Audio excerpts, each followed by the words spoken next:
Hello students, this is the first lecture of 8th chapter of physics that is sound. Okay, तो आज हम sound chapter पढ़ने वाले हैं और आज साउंड चैप्टर का फर्स्ट लेक्चर है। ओके, तो क्या आज हम पढ़ने वाले हैं वो देखते हैं। आज इस लेक्चर में हम टोटल 3 क्वेश्चंस करने वाले हैं, right. First is types of wave, second हम क्वेश्चन देखेंगे common properties of all waves, और एक थर्ड क्वेश्चन देंगे एक मैथमेटिकल एक्सप्रेशन है जिसमें हम वेलोसिटी और वेवलेंथ और फ्रीक्वेंसी के बीच में एक रिलेशन निकाल। तो तीनों क्वेश्चन आज हम एक ही साथ इसी लेक्चर में करने वाले हैं। Okay, let's start. देखते हैं सबसे पहला जो टाइप का वेव है। देखो क्वेश्चन ये है कि टाइप्स ऑफ वेव, ये हमारा फर्स्ट क्वेश्चन है आज का। ओके, सो सबसे पहला जो टाइप का वेव है दैट इज मैकेनिकल वेव। आज हम पढ़ने जा रहे हैं सबसे पहला मैकेनिकल वेव, राइट। तो क्या होता है मैकेनिकल वेव, वो मैं थोड़ा बता दूं आपको। देखो कुछ एग्जाम्पल से समझाने का ट्राई करता हूं, वो ज्यादा बेटर होगा। सुनो, साउंड वेव जो होता है, राइट, साउंड वेव ये एक मैकेनिकल वेव है, राइट। समझो आपके पास गिटार देखा होगा आपने, गिटार, राइट। गिटार के जो भी वो वायर्स होते हैं, जब हम उसको डिस्टर्ब कर देंगे ऐसा,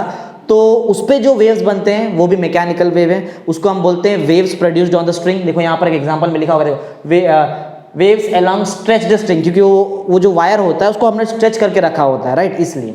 तो पॉइंट मैंने अभी तक आपको ऐसा बता दिया है कि दो एग्जाम्पल बताया। पहला है साउंड वेव, ये एक मैकेनिकल वेव है। Waves along a stretched string, ये भी एक मैकेनिकल वेव है, right.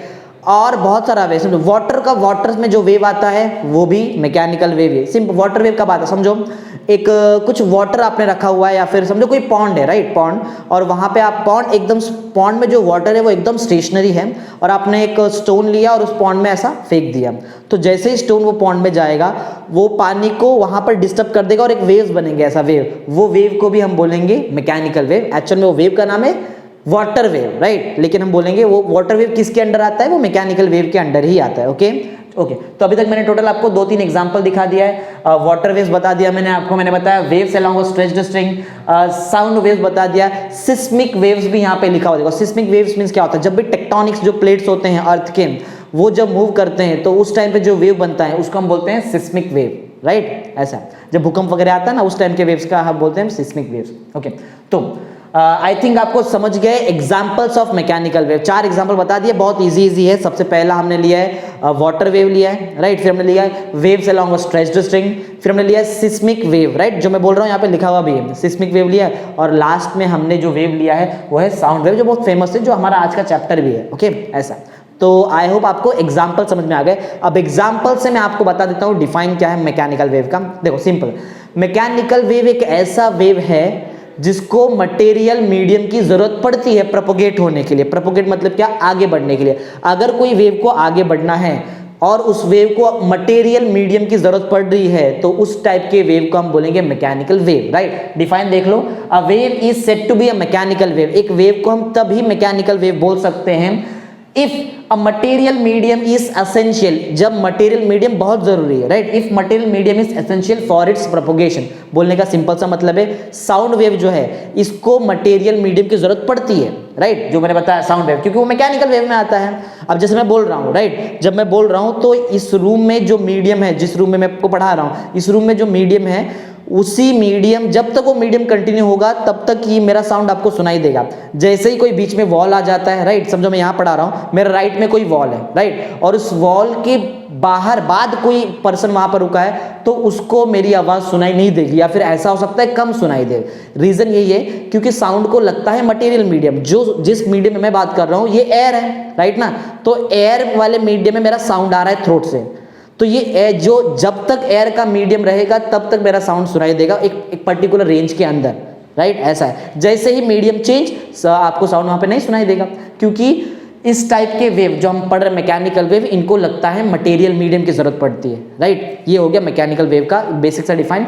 A wave is said to be a mechanical wave if, क्या जरूरी है, if a material medium is essential for its propagation. Propagation का मतलब होता है आगे बढ़ना। क्लियर, कुछ एग्जांपल्स मैंने बताया, ऑलरेडी मैंने डिस्कस करा दिया एग्जांपल क्या है। सबसे पहला एग्जांपल था हमारा जो था वाटर वेव का, फिर हमने देखा waves along a stretched string, फिर हमने थर्ड देखा वो था सिस्मिक वेव देखा, और एक लास्ट में हमने देखा यहाँ पर साउंड वेव, जो हमारा चैप्टर भी है। आई थिंक आपको मैकेनिकल वेव एकदम क्लियर है, सिंपल सा शॉर्टकट याद रखो, एक ऐसा वेव जिसको मटेरियल मीडियम की जरूरत पड़ती है for its propagation, that wave is called as mechanical wave. That's it, complete, बस इससे ज्यादा कुछ नहीं करेंगे। आगे आते हैं ईएम वेव। ईएम वेव का फुल फॉर्म होता है electromagnetic wave, right. EM wave का फुल फॉर्म है इलेक्ट्रोमैग्नेटिक वेव। कुछ एग्जांपल मैं आपको बताऊं इलेक्ट्रोमैग्नेटिक वेव्स का, तो है लाइट, सबसे बेस्ट एग्जांपल है लाइट। लाइट एक इलेक्ट्रोमैग्नेटिक वेव है according to Maxwell's theory, right, okay.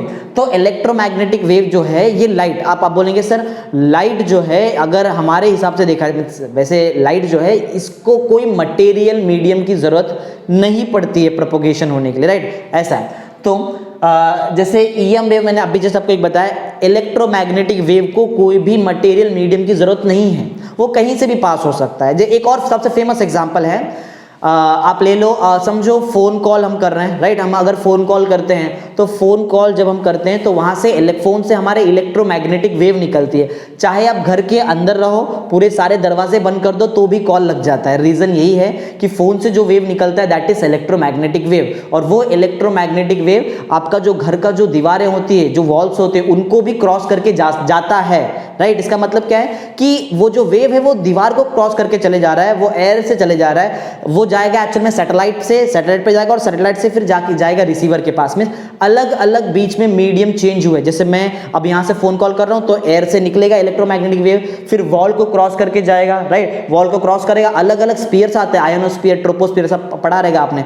तो मींस बोलने का मतलब है कि वो जो वेव है इलेक्ट्रोमैग्नेटिक वेव जो फोन कॉल से निकला था, उसको कोई मटेरियल मीडियम से फर्क नहीं पड़ता है। अगर मटेरियल मीडियम अवेलेबल नहीं भी है तो भी इलेक्ट्रोमैग्नेटिक वेव पास होता है। जैसे कि एक और एग्जांपल ले लो, स्पेस कम्युनिकेशन कैसे किया जाता है। समझो हमारा कोई सैटेलाइट है, समझो चंद्रयान का हम बात कर लेते हैं। चंद्रयान जो है वो समझो हमने उसको एज ए सैटेलाइट हमने भेजा है, तो वहां से हम कांटेक्ट कैसे करते हैं, यही इलेक्ट्रोमैग्नेटिक वेव से करते हैं, क्योंकि इलेक्ट्रोमैग्नेटिक वेव हमारे अर्थ के सरफेस से तो निकल सकता है यहां से और स्पेस तक ट्रैवल करेगा, राइट। उसको कोई मटेरियल मीडियम की जरूरत नहीं पड़ती है, स्पेस में कोई मटेरियल मीडियम नहीं होता है, राइट, स्पेस में कोई मटेरियल मीडियम नहीं है, तो भी वहां से इलेक्ट्रोमैग्नेटिक वेव पास करता है। इसका मतलब ये हुआ कि इलेक्ट्रोमैग्नेटिक वेव को प्रोपोगेट करने के लिए कोई भी मटेरियल मीडियम की जरूरत नहीं पड़ती है, राइट। बात सिंपल सी यही है, तो पॉइंट बहुत सिंपल है। दिस इज अच्छा, पहले ये बताओ तो ये बनता कैसे। देखो, जब भी इलेक्ट्रिक वेव और जो एक्चुअल में देखा जाए तो पार्टिकल के वाइब्रेशन से बनता है कोई भी वेव, और मोस्टली इलेक्ट्रोमैग्नेटिक वेव, नाम में ही as the name suggest electromagnetic means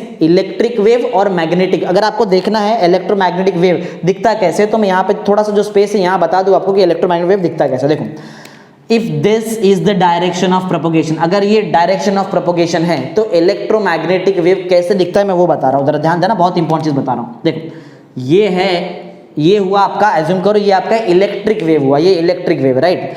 क्योंकि नाम है इलेक्ट्रोमैग्नेटिक, तो ये इलेक्ट्रिक वेव साथ में एक मैग्नेटिक वेव भी आएगा।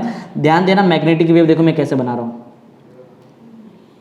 राइट, ये है मैग्नेटिक वेव, देख रहे हो ना कैसा है। ये ऐसा कुछ डायग्राम होता है इलेक्ट्रोमैग्नेटिक वेव का, ये इलेक्ट्रिक वेव और ये हॉरिजॉन्टल प्लेन में मैग्नेटिक वेव। इसको मैं पढ़ाऊंगा आपको जब मैं इलेक्ट्रोमैग्नेटिक वेव्स आपको पढ़ाऊंगा, 11th में चैप्टर है वो पढ़ाऊंगा, तब एकदम डिटेल में बताऊंगा। अभी के लिए जस्ट देखो कि इलेक्ट्रोमैग्नेटिक वेव एक ऐसा वेव है जिसको कोई भी मटेरियल मीडियम की जरूरत नहीं पड़ती है प्रोपोगेशन होने के लिए, और बनता कैसे है, इलेक्ट्रिक वेव और मैग्नेटिक वेव को मिला के बनता है इलेक्ट्रोमैग्नेटिक वेव। दैट्स इट, पढ़ते हैं। This are generated due to periodic vibration of electric and magnetic field. Electric और मैग्नेटिक फील्ड का अगर पीरियोडिक वाइब्रेशन किया जाए तो बनता है electromagnetic wave. That's it, basic सा मतलब है कि इलेक्ट्रिक वेव और मैग्नेटिक वेव से बनता है, सिंपल, ओके।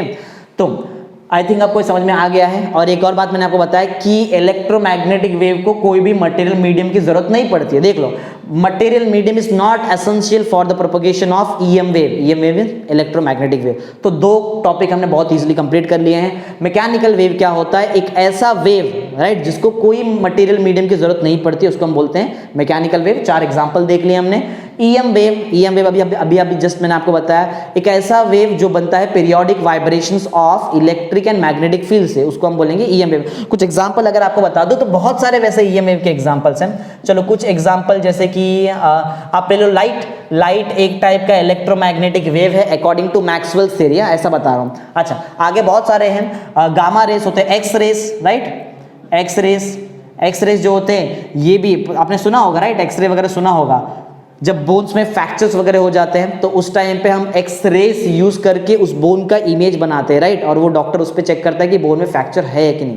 तो एक्सरे भी एक टाइप का इलेक्ट्रोमैग्नेट, ऐसा बहुत सारे वेव, एक्सरे है, गामा रेस है, राइट, गामा रेस ये भी जो होता है ये भी किस में आ जाता है, ये भी इलेक्ट्रोमैग्नेटिक वेव्स में आता है, और बहुत सारे वेव्स, राइट, इंफ्रारेड रेस आते हैं, बहुत सारे, राइट, बहुत सारे।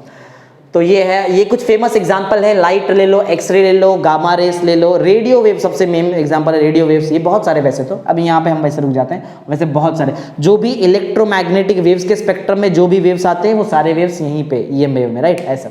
आगे बढ़ते हैं, मैटर वेव, ये कुछ नया ठीक यार, ये कुछ नई चीज है, ज्यादा करके हम मैटर वेव क्वांटम फिजिक्स में यूज किया जाता है, जो हायर फिजिक्स में आप जब पढ़ोगे क्वांटम फिजिक्स जब आप पढ़ोगे तो वहां पे आपको मालूम पड़ेगा कि मैटर वेव नाम की एक और चीज होती है। मैटर वेव मींस होता क्या है, देखो क्वांटम फिजिक्स क्या बोलता है, क्वांटम फिजिक्स ये बोलता है कि दुनिया में हर एक पार्टिकल एक वेव से associated, right, every particle in this universe is associated with the wave, right, हम भी, हमारा बॉडी भी एक वेव है, ऐसा क्वांटम फिजिक्स बोलता है। अच्छा, हमारा बॉडी अगर वेव है तो एक सबसे मेन चीज होता है, वेव के पास वेवलेंथ होता है, हमारे पास तो कोई वेवलेंथ नहीं है। दैट मीन्स ये है कि हमारा ऐसा नहीं कि हमारे पास वेवलेंथ नहीं है, हमारा वेवलेंथ बहुत कम है, अप्रॉक्सीमेटली इक्वल टू 0, इसलिए हमको हमारा वेवलेंथ नहीं दिखाई देता है और वेव जैसा हम बिहेव भी नहीं करते। But according to quantum physics इस दुनिया का हर एक पार्टिकल एक वेव से एसोसिएटेड है, राइट, ओके, उस वेव से, क्योंकि हर एक पार्टिकल एसोसिएटेड है, हर एक मैटर एसोसिएटेड है, इसलिए उस मैटर के वेव को हम बोलते हैं मैटर वेव, सिंपल, राइट। तो पॉइंट एकदम सिंपल सा है, हर एक पार्टिकल यूनिवर्स का एक मैटर से, एक जो मैटर है उससे, मैटर से क्या एसोसिएटेड है, वेव एसोसिएटेड, इसलिए हम उस मैटर से बनने वाले वेव को हम बोलेंगे matter wave, that's it, simple.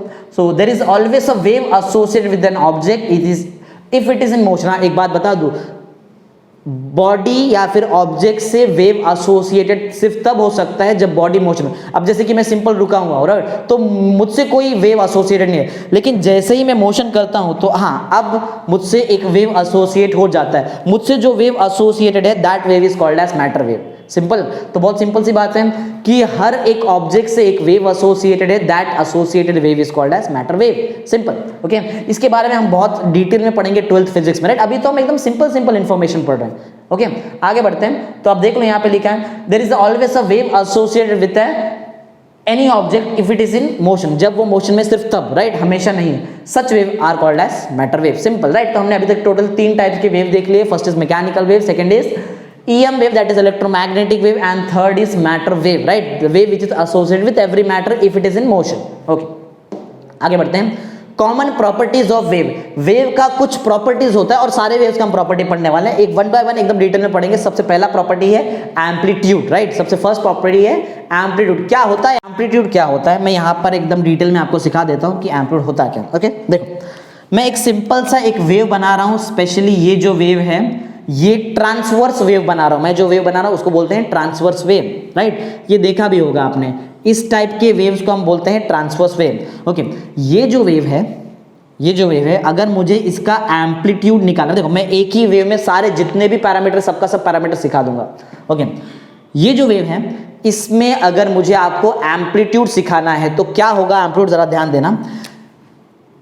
अच्छा, उससे एक काम करते हैं ना, इससे पहले मैं आपको ये बताता हूँ कि ये वेव बना कैसे, यार ये वेव आ कहाँ से रहा है। देखो, एक्चुअल में वेव बनता है पार्टिकल के वाइब्रेशन से। जब भी मीडियम का पार्टिकल वाइब्रेट होता है, देखो सबसे पहले कोई स्टूडेंट देखेगा तो उनको ऐसा लगेगा कि सर एक पार्टिकल है शायद यहाँ पर और यही पार्टिकल आगे आगे मूव हो रहा है, ऐसा मूव हो रहा है, ऐसा कुछ नहीं होता, राइट। पार्टिकल कभी नहीं मूव होता है, मीडियम का जो भी पार्टिकल है वो कभी मूव नहीं होता है। एग्जाम्पल समझो, सिंपल सा एग्जाम्पल, मैं जब बोल रहा हूँ, राइट, मैं क्या, देखो एक बात ये समझो कि वेव बनता कैसे, पहले ये वेव बना कैसे होगा, जब भी मीडियम में डिस्टर्बेंस होगा वेव बनता है, right. Whenever there is a disturbance in the medium, that disturbance creates a wave, simple logic है। अच्छा, तो जब मैं बोल रहा हूं तो मेरे वोकल कॉर्ड में वाइब्रेशंस आ रहे हैं, राइट, वो वाइब्रेशंस आ रहे हैं, वो वाइब्रेशन मींस डिस्टर्बेंस आ रहे हैं मीडियम में, और जब भी मीडियम में डिस्टर्बेंस आएगा तो क्या बनेगा, वेव। लेकिन मैं जो वेव बना रहा हूं वो वेव है साउंड वेव, राइट, ऐसा लॉजिक है। तो बात इतना समझ लो कि वेव बनता कैसे है, जब भी कोई मीडियम में डिस्टर्बेंस आता है तो उस डिस्टर्बेंस से बनता है वेव।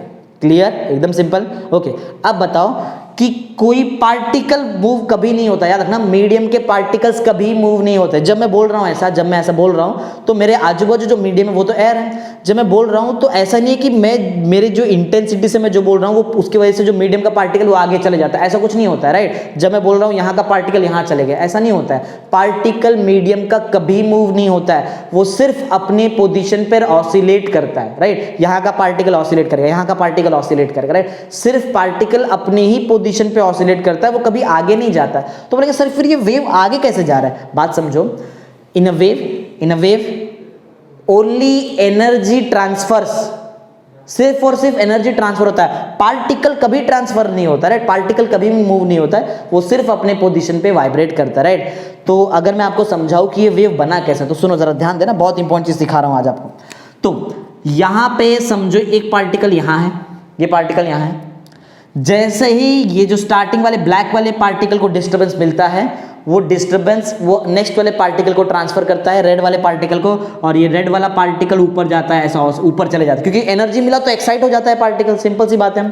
फिर ये पार्टिकल क्या करेगा, ये पार्टिकल अब एनर्जी ट्रांसफर करेगा नेक्स्ट पार्टिकल को, राइट, ग्रीन वाले पार्टिकल को। तो वो ग्रीन वाला पार्टिकल ऊपर चले जाता है एकदम टॉप मोस्ट पोजीशन पे। अब यहां पर ऐसा हो चुका है कि अब एनर्जी पहले तो बढ़ा, अब धीरे धीरे एनर्जी कम होगा। अब ये ग्रीन वाला पार्टिकल क्या करेगा, ग्रीन वाला पार्टिकल अब एनर्जी ट्रांसफर कर देगा ये ब्लू वाले पार्टिकल को। ब्लू वाला पार्टिकल अब ज्यादा ऊपर तक नहीं जा पाता है, थोड़े ऊपर तक चले जाता है। लास्ट में ये ब्लू वाला पार्टिकल एनर्जी ट्रांसफर करता है किसको, ब्लैक वाले पार्टिकल को। और जब ब्लैक वाले पार्टिकल को एनर्जी मिलता है तो ऑलमोस्ट निल एनर्जी मिलता है, कोई एनर्जी बचा ही नहीं है। तो हुआ क्या, सोचो, सिर्फ पार्टिकल ऊपर नीचे हो रहा है, राइट, बाकी कुछ नहीं है। सिर्फ पार्टिकल ऊपर नीचे होने की वजह से वेव बनता है, राइट। मींस जब भी पार्टिकल ऑसिलेट करता है तब वो पार्टिकल का जो ऑसिलेशंस है वो क्रिएट करता है एक वेव, राइट। और इस केस में हमारे लिए ट्रांसवर्स वेव है, सिंपल। तो बात समझ में आ गई होगी। In wave only the energy transfers from one particle to another, not the particle is transferred from one position to another. कभी भी पार्टिकल एक पोजीशन से दूसरे पोजीशन पर नहीं जाता है, ओनली एनर्जी ट्रांसफर होता है। क्लियर? ओके। तो आई होप आपको ये समझ में आ गया। हाँ, मैं आपको बता रहा था एम्पलीट्यूड क्या होता है, राइट। ये एम्पलीट्यूड के बारे में आपको बता रहा था, उसमें मैंने पहले ये बता दिया कि वेव बनता कैसे। चलो ठीक है, समझ में आ गया होगा। हाँ, अगर मैं आपको एम्पलीट्यूड बताऊं तो क्या है एम्पलीट्यूड, जरा ध्यान दो। ये जो पोजीशन दिख रहा है, ये जो पोजीशन, ये जो मिडिल वाला लाइन जो दिख रहा है, इसको बोलते हैं मीन पोजीशन। क्या बोलेंगे इसको? Mean position. मीन पोजीशन से पार्टिकल कितना ऊपर गया है ये, या फिर मीन पोजीशन से पार्टिकल कितना नीचे आया है, इसको बोला जाता है एम्पलीट्यूड। ध्यान से सुने, ये होगा plus A means amplitude, capital A means amplitude. अगर पार्टिकल ऊपर जा रहा है तो प्लस ए का एम्पलीट्यूड। अगर वही आप देखो, इसके बाद क्या होगा, इसके बाद जो है, इसके बाद आपका जो पार्टिकल है वो तो नीचे आएगा, ऐसा। फिर ग्रीन वाला पार्टिकल नीचे, फिर ब्लू वाला पार्टिकल नीचे, सेम एग्जैक्ट वही केस, सिर्फ उल्टा हो जाएगा, बस ऐसा। तो मेरे बोलने का मतलब ये है, पार्टिकल अपने मेन पोजीशन से कितना मैक्सिमम डिस्प्लेसमेंट कर सकता है ऊपर, या फिर पार्टिकल अपने मेन पोजीशन से कितना मैक्सिमम डिस्प्लेसमेंट कर सकता है नीचे, इसको बोला जाता है amplitude. Clear? The maximum displacement of a particle from its mean position, either वो ऊपर हो सकता है वो नीचे हो, उससे हमको फर्क नहीं पड़ता, राइट, क्योंकि प्लस माइनस साइन तो हमने लिखा है, सिंपल। फिर से सुने, the maximum displacement of a particle from its mean position, means middle वाले position से maximum कितना displacement हो रहा है, the maximum displacement of a particle from its mean position is called as the amplitude of wave। particle का amplitude नहीं होता है, wave का amplitude होता है, राइट, सिंपल। देख लो क्या लिखा है, it is the maximum displacement of particle from its mean position of the, और obvious है कि particle होगा, पार्टिकल तो मीडियम के अंदर ही होगा ना, और ये वो वाला मीडियम है जिसमें से वेव प्रोपोगेट हो रहा है। क्लियर? तो देखो फिर से ध्यान से सुने, पॉइंट क्या है, the maximum displacement of a particle from its mean position, right, through a medium from which, या फिर बोल सकते हैं in a medium through which the wave is propagating. Simple, यही ऐसे कुछ स्टेटमेंट हमने यहाँ पे भी लिखा है, देख लो। It is the maximum displacement of particle from a mean position. अच्छा, मीन पोजीशन पे जो पार्टिकल मूव हो रहा है, ठीक है, लेकिन वो पार्टिकल कहाँ है, पार्टिकल तो मीडियम है, ऑफ अ मीडियम, और ये वो वाला मीडियम है जहां से आपका वेव प्रोपोगेट हो रहा है, right, through which the wave is propagating. Exact वही है जो मैंने बताया, समझाया, राइट। अच्छा देख लो, मैक्सिमम डिस्प्लेसमेंट, डिस्प्लेसमेंट एक टाइप का लेंथ हुआ, लेंथ का यूनिट तो मीटर होता है, इसलिए एम्पलीट्यूड का एसआई यूनिट होता है मीटर। एसआई यूनिट ऑलरेडी आपने 10th में पढ़ा होगा, SI means system international unit, right. तो एसआई यूनिट मींस एक ऐसा यूनिट जो सभी लोग यूज करते हैं, ओके। तो एसआई यूनिट है मीटर। क्लियर? तो आई थिंक आपको एम्पलीट्यूड एकदम अच्छी तरह से समझ में आ चुका है। आगे बढ़ते हैं, वेव लेंथ क्या होता है वो सिखा देता हूँ, राइट। मैं सब कुछ सिखा रहा हूँ आपको ट्रांसवर्स वेव को लेके, जब मैं आपको लॉन्गिट्यूडनल वेव सिखाऊंगा तो वहां भी सब कुछ बताऊंगा A to Z, ओके। चलो, अगर मुझे इस वेव का वेवलेंथ निकालना है तो मैं वेवलेंथ कैसे निकालूंगा जरा ध्यान देना, बहुत इंपॉर्टेंट चीज सिखा रहा हूं। पहली बात तो वेवलेंथ को डिनोट किया जाता है लैम्बडा से, राइट। ये जो मैं सिंबल आपको बता रहा हूं इसको बोलते हैं लैम्बडा। क्या बोलते हैं? Lambda, okay. तो है क्या ये वेवलेंथ, होता क्या है पहले वो सुनो। वेवलेंथ ज्यादा कुछ डिफिकल्ट नहीं, वेवलेंथ एक टाइप का डिस्टेंस है। अच्छा, किस चीज के बीच का डिस्टेंस है? ये उन दो पार्टिकल के बीच में डिस्टेंस है जो से उन दो, आप ऐसा बोल सकते हैं, उन दो सक्सेसिव पार्टिकल के बीच का डिस्टेंस है जो सेम स्टेट ऑफ ऑसिलेशन कर रहे हैं। जो क्या कर रहे हैं? Same state of. अब सेम स्टेट ऑफ ऑसिलेशन का मतलब क्या सुनो, जैसे ही पार्टिकल इस पार्टिकल से वेव बना है तो इस पार्टिकल से भी वेव बनेगा। ऐसा मत सोच लेना कि ये पार्टिकल और ये पार्टिकल, आपको ये दो सक्सेसिव पार्टिकल, ऐसा नहीं। इस पार्टिकल से वेव बना है, इस पार्टिकल पे वेव नीचे जा रहा है, राइट, ऊपर जा रहा है, एक में नीचे। लेकिन ये देखो, ये फर्स्ट पार्टिकल यहाँ देखो और ये सेकेंड यहाँ देखो, 1 और 2 देखो, यहाँ से वेव बनता है, यहाँ से भी वेव बनता है। तो इसको हम बोल सकते हैं सेम स्टेट ऑफ ऑसिलेशन में ये दो सक्सेसिव पार्टिकल है। तो क्लियर, एक बार स्टेटमेंट समझाता हूं, ध्यान देना। वेवलेंथ है क्या? Wavelength is the distance between the two successive particles which are in the same state of oscillation. जो सेम ऑसिलेट कर रहे हैं उसको हम बोलते हैं वेवलेंथ, राइट। अब एक थोड़ा डिफिकल्ट चीज मैं आपको समझा दूं। ये पार्ट वेवलेंथ है, ये मिडल वाला पार्ट लो जरा और आगे बढ़ते हैं। समझो ये मिडल वाला पार्ट मैंने ये ले लिया, राइट, ऐसा। और यहाँ भी जब ये वेव ऊपर जा रहा है तो यहाँ भी तो कोई मिडल वाला पार्टिकल होगा जो यहाँ तक ऑसिलेशन करता है। देखो, तो यहाँ से लेके यहाँ तक का जो डिस्टेंस है ना, ये भी वेवलेंथ है। अब बोलेंगे सर ये कैसे वेवलेंथ हुआ? देखो, यहाँ पे भी समझाना बहुत सिंपल है। ये ग्रीन वाला पार्टिकल और ये ग्रीन वाला पार्टिकल दोनों एक ही साथ, देखो ऐसा तो नहीं कि एक साथ, क्योंकि थोड़ा सा लैग होगा यहाँ पे, पहले एनर्जी इसको मिलेगा, बाद में एनर्जी इसको मिलेगा।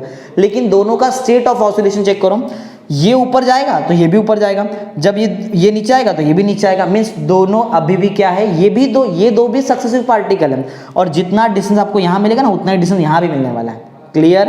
तो पॉइंट इतना क्लियर होता है कि दो सक्सेसिव पार्टिकल जो सेम स्टेट ऑफ ऑसिलेशन में हैं, उनके बीच का जो डिस्टेंस होता है उस डिस्टेंस को हम बोलते हैं वेवलेंथ। क्लियर? चलो फिर से बता दो, मैं आपको वेवलेंथ का डिफाइन क्या है। Wavelength is the distance between the two successive particle which are in the same state of oscillation. Clear? देखो, और ऐसा यूनिट तो आपको पता ही है, क्योंकि वेवलेंथ एक टाइप का डिस्टेंस बोल रहा हूं, डिस्टेंस को हम लेंथ में मेजर करते हैं और लेंथ का यूनिट होता है मीटर, राइट। तो यहां भी ऐसा यूनिट आपको मीटर ही मिलने वाला है। देख लो, पढ़ लो क्या है। वेवलेंथ इज द डिस्टेंस, ये एक डिस्टेंस है। अच्छा, किस चीज के बीच में डिस्टेंस है? Distance between the two successive particle. देखो मैंने पहले बता दिया था, दो सक्सेसिव पार्टिकल के बीच का डिस्टेंस। अच्छा, ये दो सक्सेसिव पार्टिकल की एक स्पेशलिटी है। क्या स्पेशलिटी है? Which are in the same state of motion. Same state of motion बोलो, इस केस में हमारा जो स्टेट ऑफ मोशन है वो ऑसिलेशन है, या फिर आप बोल सकते हो सेम स्टेट ऑफ मोशन, या फिर ऐसा बोलो सेम स्टेट ऑफ ऑसिलेशन, दोनों राइट है। क्लियर? एकदम ऐसा यूनिट पहले बता दिया। मीटर आया, क्यों मीटर आया? रीजन है हमारे पास वेवलेंथ, क्योंकि एक टाइप का डिस्टेंस है, डिस्टेंस का यूनिट मीटर ही होता है, राइट ना। डिस्टेंस मींस एक टाइप का लेंथ हुआ ना, और लेंथ का यूनिट तो मीटर होता है। ओके, तो आई थिंक आपको वेवलेंथ भी एकदम प्रॉपर्ली समझ में आ चुका है। आते हैं टाइम पीरियड पे। टाइम पीरियड क्या होता है? ओके, तो टाइम पीरियड का मतलब सिंपल सा ये है कि एक पार्टिकल को एक वाइब्रेशन करने या फिर एक ऑसिलेशन करने कितना टाइम जाता है, उसको हम बोलते हैं टाइम पीरियड ऑफ ऑसिलेशन या फिर time period of vibration. Vibration oscillation almost same ही है, राइट। ओके, एक एग्जांपल हम समझते हैं। समझो ये पार्टिकल हमारे लिए, समझो ये मार्कर हमारे लिए एक पार्टिकल, राइट। ऐसा अगर मुझे इसका टाइम पीरियड निकालना है, टाइम पीरियड हमेशा मोशन का निकलता है, राइट। तो मैं ऐसा एज्यूम कर रहा हूं कि ये वाइब्रेशन मोशन करता है। वाइब्रेशन मींस ऑसिलेशन की बात है। समझो एक बार ये 2 जाएगा, 2 मींस आगे जाएगा, फ्रो मींस पीछे आएगा, 2 फ्रो, राइट। तो ये 2 और ये फ्रो का जो मोशन है इसको बोला जाता है एक ऑसिलेशन, राइट। एक ऑसिलेशन करने के लिए कितना टाइम जाता है, उस टाइम को हम बोलेंगे time period of oscillation. Simple, right. तो बेसिकली मैंने आपको बता दिया कि टाइम पीरियड होता क्या है। एक वाइब्रेशन या फिर एक ऑसिलेशन करने कितना टाइम जाता है उसको हम बोलेंगे टाइम पीरियड। ओके, तो पॉइंट एकदम सिंपल है। Time required by the particle to complete one vibration और one oscillation is called as time period. Simple. Time period का जो ऐसा यूनिट होगा वो सेकंड होता है, राइट। सेकंड्स में हम देखते हैं टाइम पीरियड को, वैसे हावर मिनट में देखा जाए, लेकिन ऐसा यूनिट सेकंड्स होता है, राइट, ऐसा। तो मैंने ऐसा यूनिट भी लिखा हुआ है यहाँ पे सेकंड। डिफाइन भी आप देख सकते हो, जो मैंने बोला वही डिफाइन है। Time required by the particle to complete one vibration, right, one vibration is called as time period, simple. आगे बढ़ते हैं और देखते हैं W periodic, right. W periodicity क्या होता है वो देखते हैं। डब्ल्यू पीरियोडिसिटी बोल सकते हो, डब्ल्यू पीरियोडिक बोल सकते हो। ये क्या है डब्ल्यू पीरियोडिसिटी, वो सुनो। कोई भी वेव एक पर्टिकुलर टाइम बाद अपने आप को रिपीट करता है। क्लियर, फिर से सुनो, ध्यान दो। कोई भी को देखो यहाँ पे लिखा है, एक्चुअल में डब्ल्यू पीरियोडिसिटी है क्या? ये एक प्रॉपर्टी है, किसका? वेव का प्रॉपर्टी। क्या प्रॉपर्टी वो सिखा रहा हूं, देखो। एट एवरी लोकेशन, राइट, थोड़ी देर, at every location a wave repeats itself at equal interval of time, right. Means हर एक लोकेशन पे वेव अपने आप को, आप ऐसा बोल सकते हो सिंपल वे में, कि एक वेव अपने आप को रिपीट करता है एक पर्टिकुलर इंटरवल ऑफ टाइम के बाद। एग्जांपल यहाँ पे देखो मैंने बनाया है, ये जो वेव है हमारा, दिख रहा है, जो 1 से स्टार्ट हुआ है और ये 2 पे खत्म हो चुका है, ये 1 वेव हुआ, राइट। ये 2 पे जो खत्म हो चुका है हमारा 1 वेव, यहां से एक नया वेव स्टार्ट हुआ है। मींस देखो ये वेव यहां तो खत्म हुआ, लेकिन ये फिर से अपने आप को रिपीट कर लिया इसने। मींस एक पर्टिकुलर टाइम इंटरवल के बाद वेव अपने आप को रिपीट करता है, तो इसको हम बोलते हैं पीरियोडिक इन टाइम। ध्यान से सुनना, एट एवरी लोकेशन, मींस एक पर्टिकुलर लोकेशन के बाद wave repeats itself at equal interval of time, that means इसको बोला जाता है पीरियोडिसिटी इन टाइम, या फिर आप बोल सकते हो पीरियोडिक इन टाइम। देखो यहाँ पे लिखा होगा, देखो, period, wave is periodic in time. दो चीज में बताऊंगा, डब्ल्यू पीरियोडिसिटी का मतलब दो पीरियोडिसिटी यहाँ पे, एक है पीरियोडिक इन टाइम, दूसरा है पीरियोडिक इन स्पेस। एक एक सिखाता हूँ, ज्यादा डिटेल में देखने वाले, क्योंकि बहुत इंपॉर्टेंट टॉपिक है, एग्जाम में 2 मार्क्स के लिए अलग से भी आता है ये टॉपिक, तो ध्यान से समझना है कि कोई भी वेव एक पर्टिकुलर इंटरवल ऑफ टाइम के बाद अपने आप को रिपीट करता है, इसको हम बोलेंगे periodic in time, right. Same particular instant के बाद, राइट, पर्टिकुलर इंस्टेंट के बाद वेव फिर से अपने आप को रिपीट करता है, इसको हम बोलेंगे पीरियोडिक इन स्पेस। थोड़ा डिटेल में अगर मैं बताऊं आपको, तो देखो स्टेटमेंट में एकदम क्लियर बताया, wave motion repeats itself in equal interval of time. Equal interval of time के बाद रिपीट कर रहा है, इसके लिए हम इसको बोलेंगे periodic in time, right, periodic in time. ऐसा आगे देखते हैं, hence it is periodic in time, वैसे मैंने यहाँ पे लिखा है। Similarly at a given instant, कोई पर्टिकुलर इंस्टेंट पे क्या होता है, similarly at a given instant the form of wave repeats equal distance at equal, means देखो एक पर्टिकुलर डिस्टेंस के बाद भी वेव अपने आप को रिपीट करता है, एक पर्टिकुलर टाइम के बाद भी वेव अपने आप को रिपीट करता है। जब वेव पर्टिकुलर टाइम के बाद अपने आप को रिपीट करेगा, इसको हम बोलेंगे पीरियोडिक इन टाइम। जब वेव एक पर्टिकुलर डिस्टेंस के बाद अपने आप को रिपीट करेगा, इसको हम बोलेंगे पीरियोडिक इन स्पेस। जब पीरियोडिक इन टाइम भी है और पीरियोडिक इन स्पेस भी है, दो पीरियोडिसिटी है, इसलिए हम इसको बोलते हैं डब्ल्यू पीरियोडिसिटी, सिंपल, राइट। एक लास्ट टाइम फिर से सिखाता हूं, जरा ध्यान देना, बहुत इंपॉर्टेंट चीज सिखा रहा हूं, डब्ल्यू पीरियोडिसिटी सिखा रहा हूं, फिर से एक बार ध्यान दो, बहुत इंपॉर्टेंट चीज सिखा रहा हूं।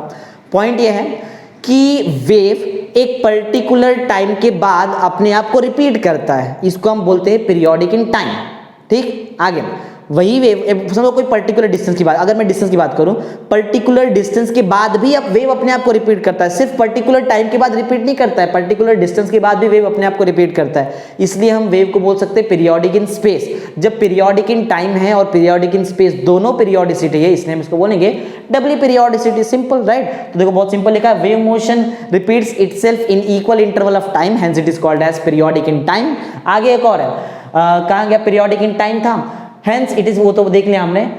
hence at a given instant, कोई पर्टिकुलर इंस्टेंट पे the form of wave repeats itself at equal distance, right, या फिर at particular distance, so it is called as periodic in space। वैसे मैंने यहाँ पे दोनों लिखा है, hence the wave is periodic in time, वो periodic in time भी है and वो periodic in space भी है, देख लो। इसलिए हम वेव मोशन को बोलते हैं डब्ल्यू पीरियोडिक मोशन, या फिर डब्ल्यू पीरियोडिसिटी बोलो, या फिर डब्ल्यू पीरियोडिक बोलो तो भी चल जाएगा, राइट। मैंने यहाँ पे लिखा है डब्ल्यू पीरियोडिक, ठीक। तो सिंपल सा लॉजिक यही है, डब्ल्यू पीरियोडिसिटी का मतलब ये है कि वेव पर्टिकुलर टाइम बाद अपने आप को रिपीट करता है, means periodic in time. Wave particular distance के बाद अपने आप को रिपीट करता है, means periodic in space. Periodic in time, periodic in space means W periodicity, simple, right, एकदम सिंपल। आगे बढ़ते हैं फ्रीक्वेंसी के बारे में। देखो फ्रीक्वेंसी क्या होता है पहले सुनो।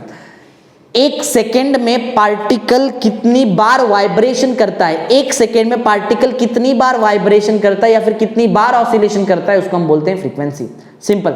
नंबर ऑफ वाइब्रेशन और number of oscillation perform by particle in 1 second. सिर्फ 1 सेकेंड में पार्टिकल कितनी बार ऑसिलेशन कर रहा है या फिर कितनी बार वाइब्रेशनल मोशन कर रहा है, उसको हम बोलेंगे frequency. Simple logic, right. Frequency हमेशा टाइम पीरियड का रेसिप्रोकल होता है। जो भी टाइम पीरियड का आंसर होगा इसको 1 में कर दो, मींस रेसिप्रोकल निकाल दो, you will get the value of frequency. Simple, okay. Frequency के बारे में ऑलरेडी आपने 10th स्टैंडर्ड में पढ़ा है। फ्रीक्वेंसी का जो ऐसा यूनिट होता है वो हर्ट्ज होता है, राइट। HERTZ, HZ से हम उसको डिनोट कर देंगे, यहाँ पे लिखा हुआ भी है। क्लियर? फिर से आपको 3 पॉइंट में बताने वाला हूँ वैसे फ्रीक्वेंसी के बारे में। रिपीट कर दो एक बार फिर से।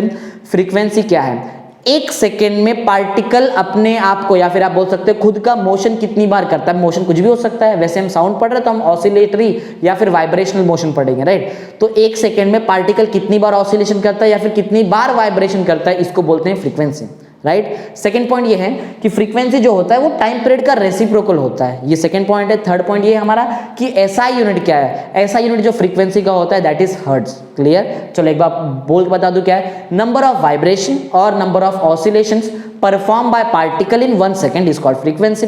Frequency is reciprocal of time period and the SI unit of frequency is hertz, right, which is denoted bye HZ। Clear? एकदम सिंपल सी, देखो थियोरेटिकल कंटेंट है, बहुत इजी कंटेंट है। आगे बढ़ते हैं। वेलोसिटी क्या होता है? बहुत सिंपल है। पार्टिकल या फिर आप बोल सकते हो वेव, राइट। एक्चुअली में वेलोसिटी वेव का होगा, पार्टिकल का तो अलग होता है क्योंकि ऑसिलेटरी वहां पे होता है।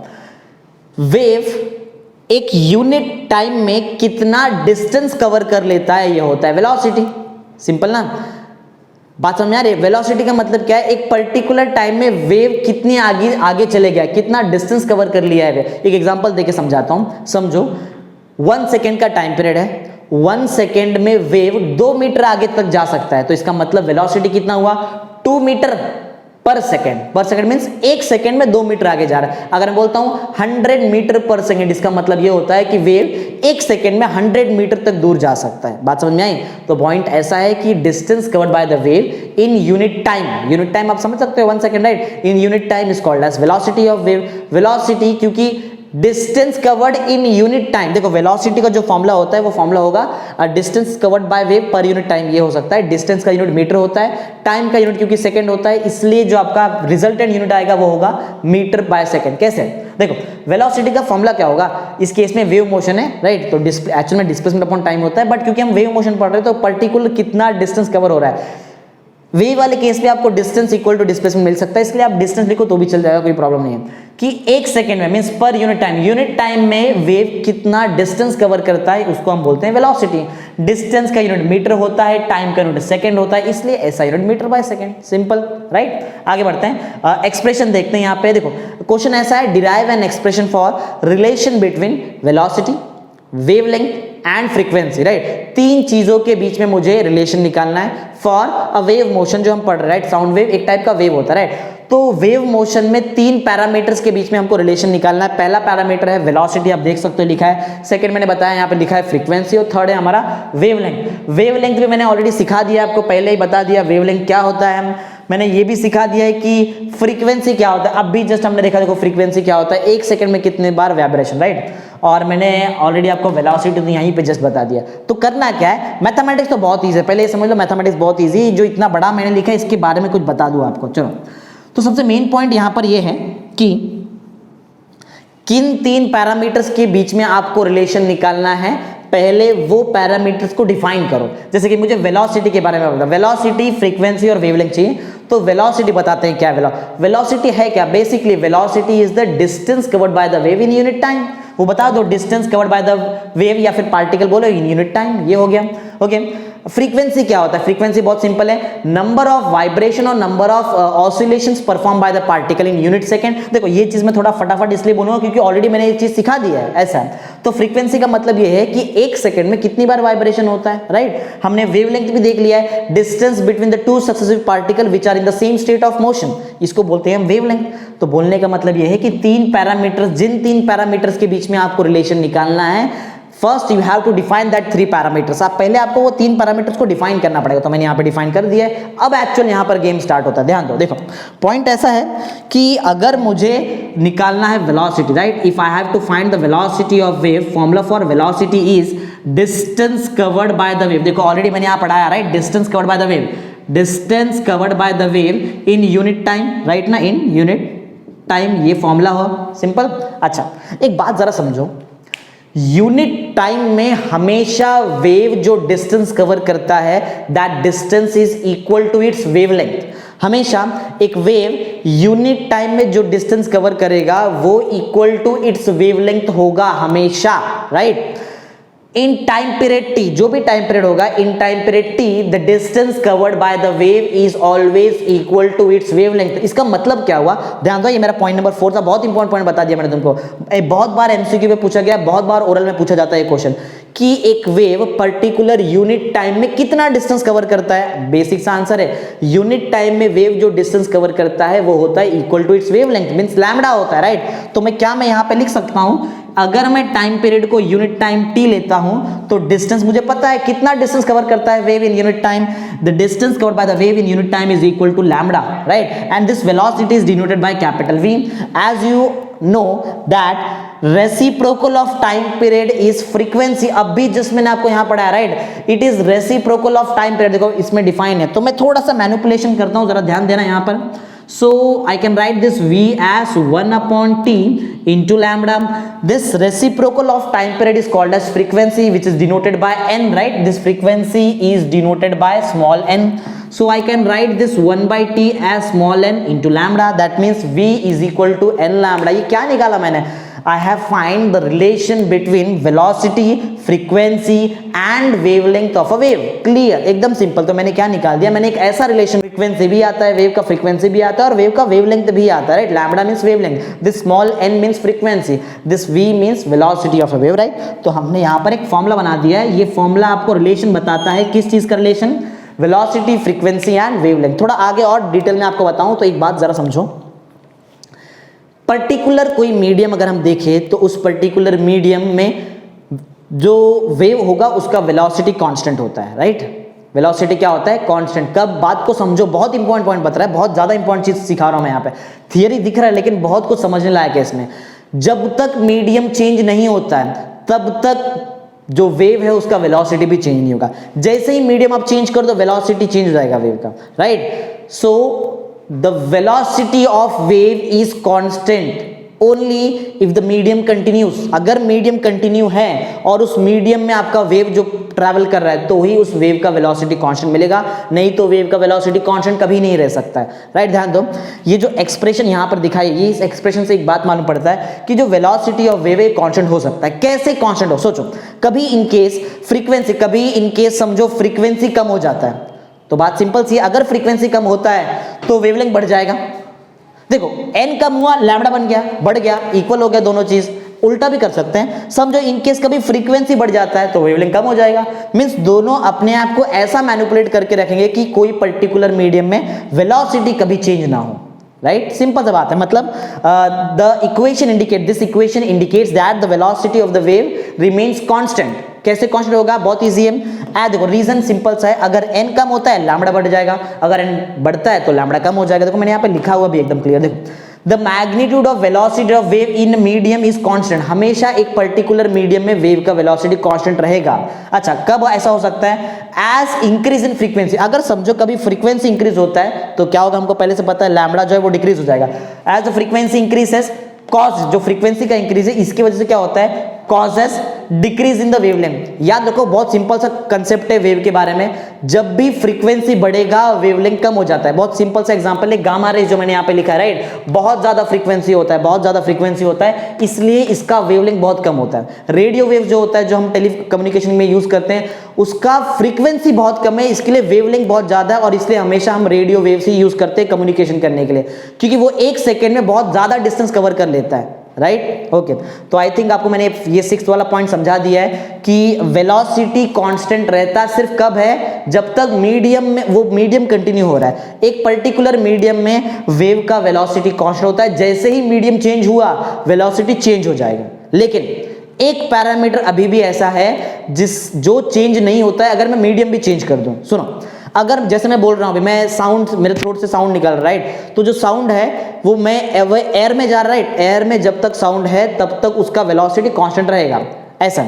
जैसे ही मीडियम चेंज, क्योंकि मैं जहां पढ़ा रहा हूं इसके समझो बाजू में एक वॉल है, वॉल के अगर मैं उस साइड देखूं, वहां पर अगर वहां पे कोई पर्सन है और वो सुन रहा है मेरी आवाज को, तो उसको सुनाई नहीं देगा। क्यों? क्योंकि वेलोसिटी चेंज हो जाता है, राइट ना। यहां पर प्रॉपर वेलोसिटी जिसकी वजह से हमारे ईयर ड्रम में प्रॉपर्ली वॉइस जा रहा है और हमको सुनाई दे रहा है, लेकिन वॉल के बाहर जो पर्सन रुका है वहां पर उसको वॉइस सुनाई नहीं देगा, क्योंकि वहां पर वेलोसिटी चेंज हो जाता है, राइट। लेकिन एक पैरामीटर ऐसा है जो कभी चेंज नहीं होता, that parameter is frequency, right. Frequency of a wave does not change, right, मतलब वो कभी चेंज नहीं हो सकता, ऐसा है।